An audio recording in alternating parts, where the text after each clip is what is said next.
Introduction. My family and I were in Barcelona recently, and somewhere between the Basilica de la Sagrada Familia, the Magic Fountain, and the next round of paella, I noticed something. Most of the dogs we saw were off-leash. They knew how to behave without being reminded. They walked, jogged, and trotted happily alongside their owners. They were, as we were, living their best lives. And then we saw the German Shepherd. He was on a leash, which was a good thing for us, the other dogs, and his owner. He was fighting his owner every step of the way, biting the leash and barking in protest of his circumstances. It struck me. Some dogs are simply more successful at Catalan city life than others.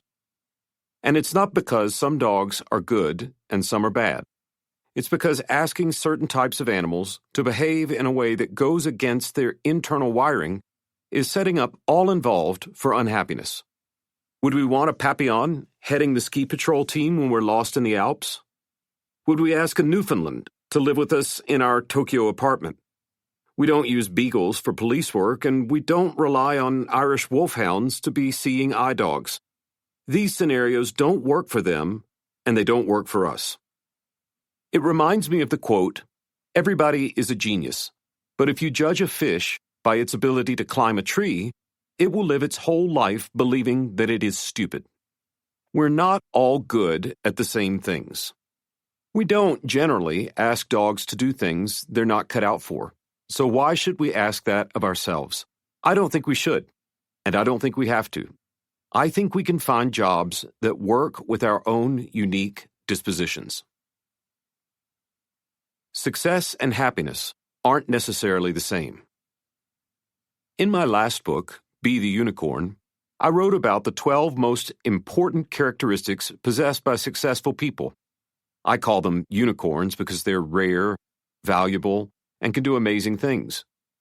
These 12 attributes, I maintain, are your keys to getting hired and being the best of the best among your competition. Successful people know how to optimize their strongest attributes and work on their weaknesses. This, I can assure you, will help you find success. But success in the workplace doesn't always equal happiness, and I have a hunch as to why. There are plenty of best-selling books out there that help us change ourselves for the sake of being more successful at work. Many help introverts find their voice. Plenty are aimed at women trying to climb the corporate ladder. And some are as granular as succeeding in a particular field. Who knew accounting was such a competition? The overall message is clear. You have to change. Not necessarily a lot. Maybe you're just a few tiny tweaks away from the sky being the limit in your career. But even so, some change is required.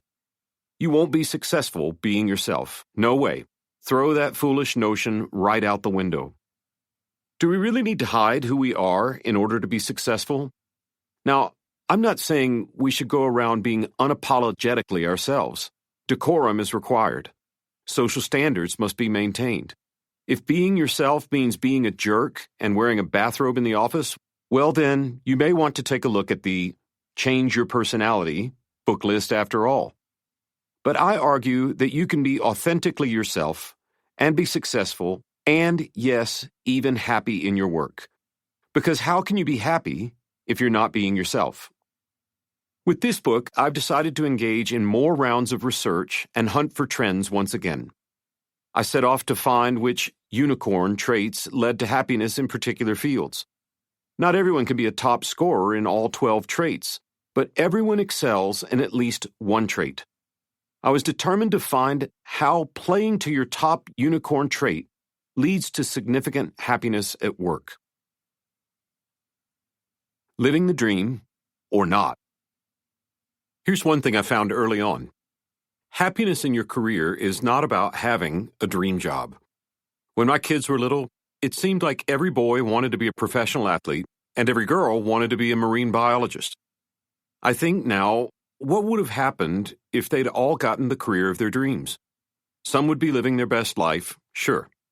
But a far bigger majority would be realizing that what looks good on the outside simply isn't what makes them happy. There are happy doctors and miserable ones, joyful CEOs and those counting down the days until retirement. And I'm willing to bet we've all had teachers who clearly loved their jobs, and at least one who seemed out to make her students as unhappy as she was.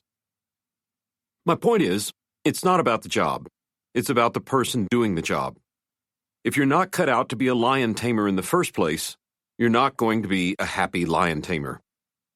The common denominator is that all of the happily employed people I spoke to and researched had figured out who they are and what kind of job would best suit them. They discovered the conditions and factors that made them happy and found a career that aligns with their strengths. But this is just the tip of the happiness at work iceberg. It's all well and good to know that you should find a job that has the right formula for your own personal success and happiness. It's quite another to figure out what that formula is. That's where the data comes in. Remember taking that career test in grade school where you were told you'd make a great federal judge or an exemplary lighthouse keeper? In this book, I've taken that concept and mapped it against hundreds of thousands of data points. I've surveyed thousands of people in the workforce. I've asked them what their job is and how they feel about it. I've also asked them to report their scores on leading personality assessments and share their dominant unicorn trait from the Vander Index assessment. It's no secret that some people are just better suited to their jobs than others. Now we're going to find out why, and we're going to find out how you can achieve this same success and happiness too. Let's get started.